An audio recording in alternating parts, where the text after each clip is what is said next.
Echoes in the dark. It's hard to explain how it all started. At first, it was so subtle, so faint, I didn't even believe it was real. I thought I was just hearing things. The house was old, creaky, the kind that groans and sighs in the dead of night, but that sound, the one that started it all, it wasn't like anything I had ever heard before. It was a light tapping, a soft shuffle, almost like the faintest echo of footsteps in the hallway. The first few nights, I convinced myself it was nothing, a trick of the house settling, or maybe even the wind pushing against the windows. But by the fourth night, I knew something was off. I had just moved in, fresh from a chaotic city life, hoping this quiet neighborhood would offer me the peace I desperately needed. The place had character, I'll give it that. The walls were painted in faded shades of yellow and brown, the floors were a little uneven, and the light fixtures hung at odd angles as if time itself had forgotten this place. The kind of house that invites secrets. At first glance, it seemed charming, if not a little too isolated, sitting at the edge of the town.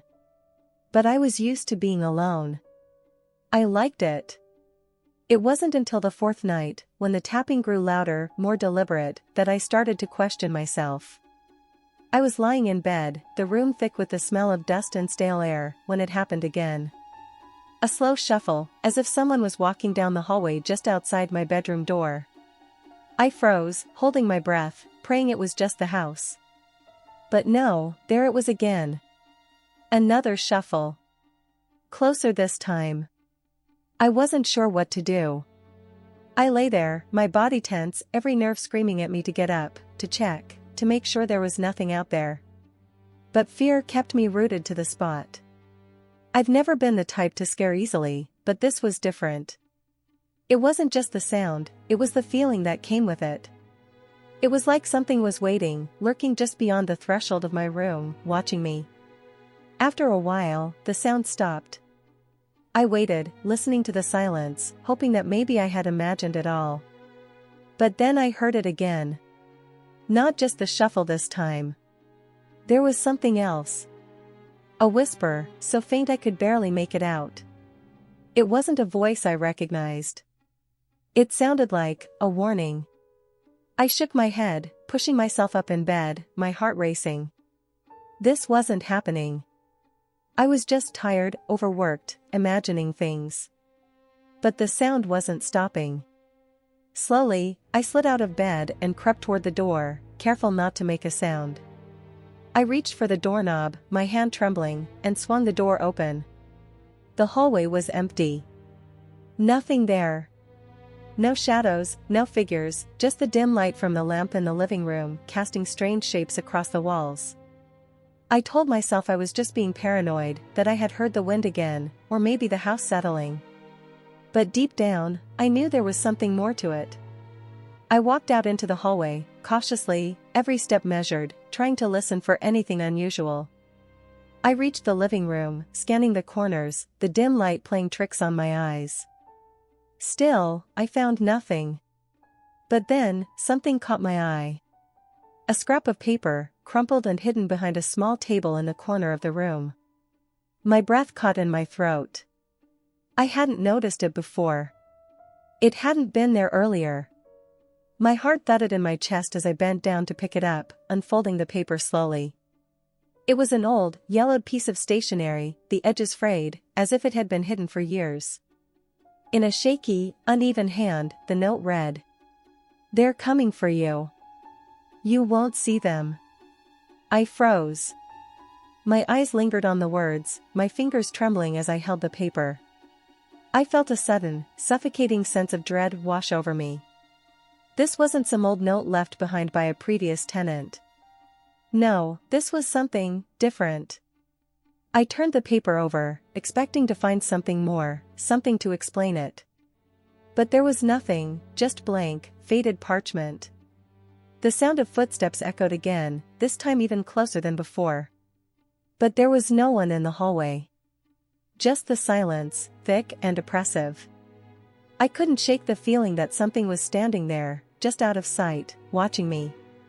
The tap-tap-tap of footsteps continued, growing louder and louder with each passing second, until they were so close I could feel them in my bones. I turned off the lights, hoping that maybe, just maybe, I could escape whatever was haunting me. But as soon as the darkness fell over the house, a cold, heavy presence settled in the room. And then, I felt it, a rush of air, like something was moving, circling around me. I couldn't see it, but I could feel it, brushing against my skin, cold as death. And the footsteps, those damn footsteps, they were right behind me. I spun around, my breath coming in short gasps, but there was nothing. The room was empty. Yet the feeling didn't go away. It was there, in the dark. Watching. Waiting. Something was moving closer, and I could sense it. I knew then that I couldn't stay here anymore. But no matter how much I tried to leave, no matter how many times I turned the lights off or tried to ignore the sounds, they wouldn't stop. The footsteps, the whispers, they were coming for me. And I still haven't figured out why. The days blurred together after that night. The shadows seemed to stretch longer, the sounds more frequent. At first, I tried to convince myself it was just my imagination. Everyone says the mind can play tricks on you when you're isolated, when you're tired. But after that note, after feeling the presence of something in the dark, I knew I couldn't ignore it any longer. I couldn't sleep. The nights were worse. Every time I lay in bed, the footsteps would start again. Tap. Tap. Tap. Soft, almost delicate, but always close. I'd lay there, eyes wide open, heart pounding in my chest. I didn't dare move, didn't dare make a sound. Every time I tried to get out of bed to check, the footsteps would stop, and the house would fall silent. But I knew. I knew that whatever it wasn't going to leave me alone. One night, after what felt like hours of this same torturous rhythm, I finally decided I would confront it. I had to. I couldn't let whatever was haunting me continue like this, driving me to the edge of insanity. I got out of bed, my limbs shaking, the floorboards creaking under my weight. I moved slowly, like a predator stalking its prey. The house felt different that night, colder, darker. The air was thick with something I couldn't quite place, something suffocating. I reached the hallway and stood there, frozen for a moment, listening. The footsteps were gone. But the silence, it was worse. The silence was the most terrifying thing of all. I moved toward the living room again, my breath shallow, the dim light casting strange, twisted shadows on the walls. The paper had been left on the floor, the same crumpled note that had sent me spiraling into madness. I bent down to pick it up, and just as my fingers brushed the edges of the paper, a voice, no, not a voice, a whisper, slithered into my ear. "You're too late." I snapped my head around, but there was nothing there. No one. Just the empty house, and the silence that was beginning to suffocate me. My pulse raced in my neck, my ears ringing with that whisper. I had to get out. I couldn't stay in this place another minute. But as I turned to leave, the door slammed shut behind me, trapping me in the living room. My breath caught in my throat, and I pounded my fists against the wood, desperately trying to get out, trying to escape the suffocating dark that was closing in on me. I knew something was in the house. I knew something was here, waiting, watching. And I wasn't sure how long I could outrun it. I tried to scream. Tried to cry for help. But my voice was lost in the air, swallowed by the thick silence. I was alone. Completely and utterly alone. And then, the footsteps came again. Closer. Faster. My heart hammered in my chest as I backed away from the door. I could feel it now, the weight of whatever it was. It was there, in the room with me. But I still couldn't see it. The air grew colder, the pressure around me more suffocating. It was like the very walls of the house were closing in, like they were pushing me towards something I wasn't ready to face. I turned the light off again, hoping the darkness would hide me, would protect me from whatever was coming. But the moment the light flickered out, the whispers started again. Low, guttural, the kind of sound that crawls under your skin and makes your blood run cold. You won't escape. I spun around, my breath catching in my throat as I searched the room. But there was nothing. No shadows moving, no figures in the corners. Just me, standing alone in the dark. And then, just as I thought I might break, it happened. The air shifted. I felt it, a presence, a coldness that seemed to come from all around me, pressing in, tightening its grip. The footsteps stopped. The whispers stopped. But in their place, there was a sound, breathing. Slow. Steady. So close I could feel the air shift with every exhale. I turned slowly, my heart racing, my mouth dry.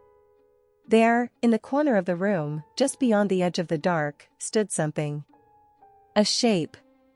I couldn't make out its features, its face. But I could feel it watching me, studying me, as if it had been waiting for me to notice.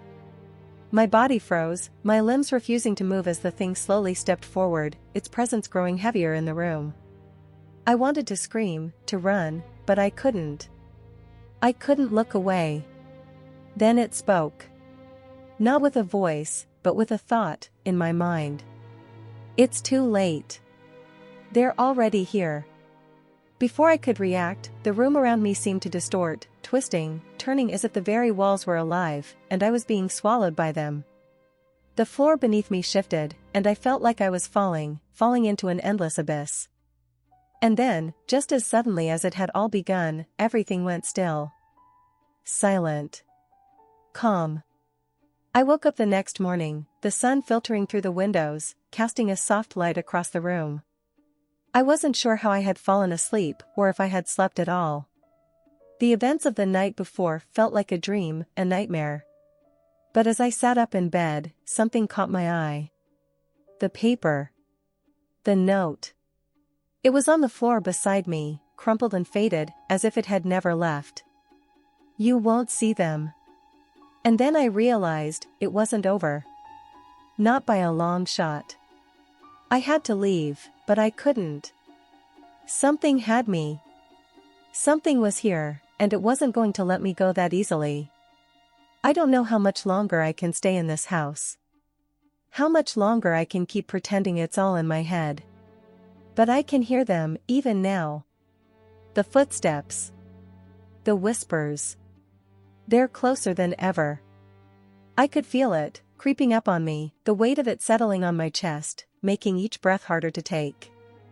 The night before replayed in my mind over and over again, the whisper that seemed to follow me even when I tried to shut it out. It was as though the house had taken something from me, something that I couldn't quite name, but something I knew had shifted, something I couldn't return to its rightful place. I wasn't sure if it was the house itself, maybe it had been waiting for someone like me, someone susceptible to its darkness, or if it had simply found me by accident. Either way, it didn't matter. It was here now, and it wasn't going to let me go. I tried to distract myself during the day. I kept the lights on, constantly checking every room, peering into closets, opening doors, hoping that maybe the truth was simpler than I wanted to believe. But there was nothing. Nothing I could touch, nothing I could point to and say, this is it. It was all in the air, just out of reach, something that hid in the corners of my vision, like a shadow that wouldn't stand still long enough for me to catch. Still, that breathing, the breath that had pressed in so close the night before, haunted me, lingering on the edge of my thoughts. Even in daylight, I could still hear it if I was quiet enough, still feel the temperature drop when it was nearby. I wasn't alone, not really. It was after dinner that night when I finally decided to check again. I don't know why, but I had this pull inside me, something that urged me to confront it once more. Maybe I thought I could prove to myself that I was imagining things. Maybe I was just desperate for any kind of explanation, anything to make it stop. The house felt different again, quieter than before, almost too quiet. The walls seemed to press in, the air thick, the sound of my own footsteps muffled on the old wooden floors. I made my way down the hallway, my hand brushing against the rough wallpaper, trying not to shiver despite the warmth of the room. I reached the living room and immediately noticed the change. It wasn't just the silence, it was empty. I couldn't explain it, but the space itself felt hollow, like there was something missing, something essential that had been drained out. And then it hit me, I wasn't just in the room, I was watching the room. The way you might stare at a painting, trying to figure out if something's different, but this was no painting. This was real. I could feel my heartbeat thunder in my chest as I stepped inside, every muscle tense, every sense on high alert. The moment I crossed the threshold, the air shifted, and with it came the whisper again. But this time, it wasn't just a voice in my head, it was louder, closer, as if it were directly behind me. "You're not supposed to be here." I turned sharply, my body jerking as I spun around, but there was nothing. No one. The room was still as it had been when I walked in. Just empty. But my legs were shaking, and my breath was shallow, every nerve screaming for me to run, to get out, to leave before whatever it was had the chance to do something. And that's when I saw it, just a flash, a flicker in the corner of my eye, a shadow that didn't belong, moving too fast, darting just out of sight. I froze. My hands trembled, and I couldn't breathe. The hair on the back of my neck stood on end as I slowly turned my head, staring into the dark corner of the room, waiting for the next movement, the next sign. The room was so still, so deadly silent, but I felt it, like a weight pressing on my chest. I took a step forward, my feet dragging against the floor as if they were stuck in some invisible tar. And then, like a dream slowly coming into focus, I saw it, there, at the edge of the room, where the light didn't reach. A figure. Tall, dark, formless. Just a shape, a silhouette that seemed to melt into the shadows, stretching, pulling away from the edges of the room. But it was there, I was sure of it. And it was staring at me. "You can't hide from it," the voice whispered again, now in my ear, so close I could feel the coldness of it, like frost crawling under my skin. I wanted to scream, wanted to shout, to run, but my body refused to move. It was like the darkness itself had wrapped around me, tying me down, holding me still. My legs wouldn't cooperate, my hands couldn't form the words I needed to speak. I just stood there, frozen, watching the shadow shift, watching it move toward me, closer and closer, like it had been waiting for this moment. And then, just as I thought I might snap, the light flickered once, twice, and then went out, plunging the room into complete darkness. I couldn't breathe. I couldn't think. I couldn't move. But I could feel it, right behind me, its presence looming, pressing in. The breath came again, hot and wet against my neck, but I couldn't move, couldn't scream. "It's here," the voice hissed, the words curling around my thoughts like smoke. I felt the darkness closing in, swallowing me whole, and that's when I understood, I wasn't the one being hunted. I was the hunter. It was me they had been waiting for. And it was too late to run. Too late to escape. The house had claimed me. I couldn't make sense of it. The last few moments replayed in my mind like an unfinished nightmare, like I was caught in a loop that refused to break. My thoughts were hazy, and my body felt heavier than before, like I was trapped in someone else's skin, unable to escape. The darkness was overwhelming, consuming everything. I tried to call out, but no sound escaped my lips, just an emptiness, a hollowness that seemed to echo inside my own head. It was like the room itself was alive, waiting for something to happen, waiting for me to make a move. But I couldn't, not anymore. I couldn't even feel my legs. And then, just when I thought I might suffocate in the silence, I heard it, a scraping sound, faint at first, like nails against wood. It was slow, deliberate. Almost methodical. It was the sound of something moving in the dark, something that shouldn't have been there. My heart skipped a beat as the noise drew closer, too close. I tried to move, to force my body to react, but the fear held me still, rooted in place like a puppet with its strings cut. Then came the whisper, sharp and cold, like a blade cutting through the air. "You're not alone." I gasped, but still, nothing came out. My chest tightened as the sound grew louder, the scraping turning into a soft shuffle, as if something was circling around me, watching me. I wasn't sure if it was real anymore, if this was just another figment of my mind breaking down, but the sensation was undeniable. I could feel the temperature drop, feel the hairs on the back of my neck stand on end as a presence, cold and unrelenting, pressed against me. It was too much. I couldn't take it anymore.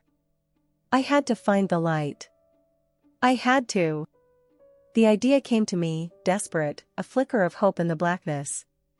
I stumbled forward, feeling my way through the air, trying to find the switch, the warmth, the safety of light. My hands brushed against the wall, the cold texture of the wallpaper biting into my fingertips. The light, just the light, that's all I needed. I finally found it, my fingers trembling as they grazed the switch, flicking it up. But nothing happened. The darkness pressed in, suffocating me as the shadows seemed to thicken, spread like ink across the room. "They're waiting," the voice rasped from behind me, too close now, so close that I could feel the coldness of its breath on my neck. I screamed, or at least I thought I did. But the sound was swallowed by the dark, by the suffocating, choking air that clung to me like a vice. I spun around again, my eyes darting across the empty space, but I saw nothing. Nothing but shadows. My mind was racing, trying to find some logic in the madness, but there was no logic here. No pattern. No way out. The scraping stopped. The whispering stopped. And in the sudden silence that followed, I felt the presence move. It was there. It wasn't a question. It was a fact. It was behind me. I reached out in desperation, my fingers grasping the first thing they could find, a chair. I yanked it toward me, the legs scraping against the floor, but I couldn't care less. I didn't want to be alone in this room anymore. Not with it. And then the light came back on, flickering, weak at first, like it was struggling to exist in this place, this cursed, rotten house. The shadows retreated, but only slightly. The presence didn't leave, it stayed. But now, there was a figure in the corner. A person. Or what looked like a person. But it wasn't. I took a step back, my breath catching in my throat as my eyes tried to focus on the figure, trying to understand it. It wasn't human. Not in any way I could recognize. The shape was wrong, elongated in a way that shouldn't have been possible, its features blurred and shifting like a bad dream. I could feel it in my gut, this thing was wrong, unnatural in every sense of the word. And it was staring at me. I couldn't move. I couldn't scream. All I could do was stare back, locked in place, my body frozen with terror. And then, finally, it spoke. "We've been waiting for you." The voice wasn't just a whisper now. It was everywhere. It came from the walls, the floor, the ceiling. It surrounded me, pressing in on all sides, until I felt as though I was drowning in it, suffocating under its weight. The figure, if that's what it was, stepped forward, the floor creaking under its unnatural weight.